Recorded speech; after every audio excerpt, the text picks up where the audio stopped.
Simone de Beauvoir, dreaming of a freer sex to come, wrote, in The Second Sex, "Assuredly, women's autonomy, even if it spares men a good number of problems, will also deny them many conveniences. Assuredly, there are certain ways of living the sexual adventure that will be lost in the world of tomorrow. But this does not mean that love, happiness, poetry, and dreams will be banished from it. Let us beware lest our lack of imagination impoverish the future. New carnal and affective relations of which we cannot conceive will be born between the sexes.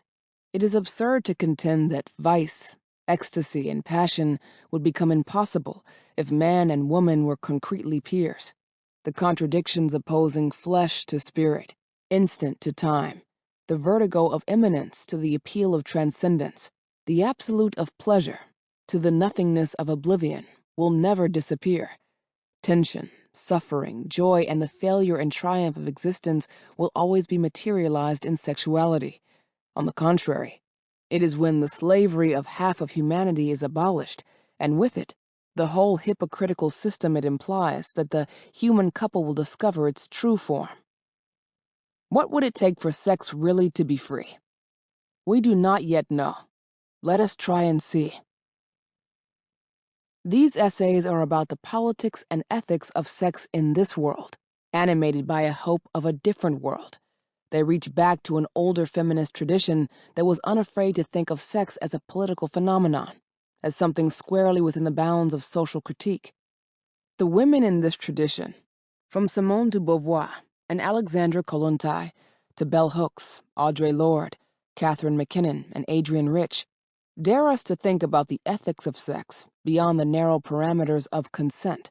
They compel us to ask what forces lie behind a woman's yes, what it reveals about sex that it is something to which consent must be given, how it is that we have come to put so much psychic, cultural, and legal weight on a notion of consent that cannot support it, and they ask us to join them in dreaming of a freer sex. At the same time, these essays seek to remake the political critique of sex for the 21st century, to take seriously the complex relationship of sex to race, class, disability, nationality, and caste, to think about what sex has become in the age of the internet, to ask what it means to invoke the power of the capitalist and carceral state to address the problems of sex. These essays respond largely to situations in the US and the UK. I also pay some attention to India. This is partly a reflection of my own background, but it is also a deliberate choice.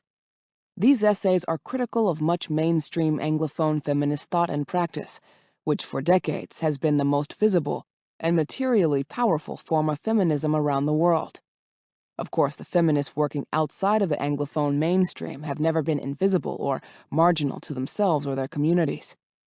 It is good to be able to write that this dominance has, of late, been receding, not least because the most exhilarating recent expressions of feminist energies have come from outside Anglophone contexts. To take just a few examples at the time of writing, in Poland, where the right-wing coalition government is implementing further legal restrictions on abortion, feminists have led a general uprising across the country, with protests in more than 500 cities and towns. In Argentina, 5 years of mass marches by feminists under the slogan, "Ni una menos," not one woman less, have compelled the Congress to legalize abortion, while feminists in Brazil, Chile, and Colombia, where abortion remains largely illegal, are organizing to follow suit. In Sudan, women led the revolutionary protests that brought down the dictatorial regime of Omar al-Bashir, and it was a young Sudanese feminist in her early 20s, Ala Salah, who demanded that the United Nations Security Council ensure that women, resistance groups, and religious minorities be included on equal terms in Sudan's transitional government. On some matters, sex workers' rights, the destructiveness of carceral politics, the pathologies of contemporary sexuality, these essays are adamant, but on others they are ambivalent, unwilling to reduce what is dense and difficult to something easier. Feminism must be relentlessly truth-telling, not least about itself. As the labor historian David Roediger writes, a radical movement, speaking frankly to itself, is a far more important activity than speaking truth to power. Feminism cannot indulge the fantasy that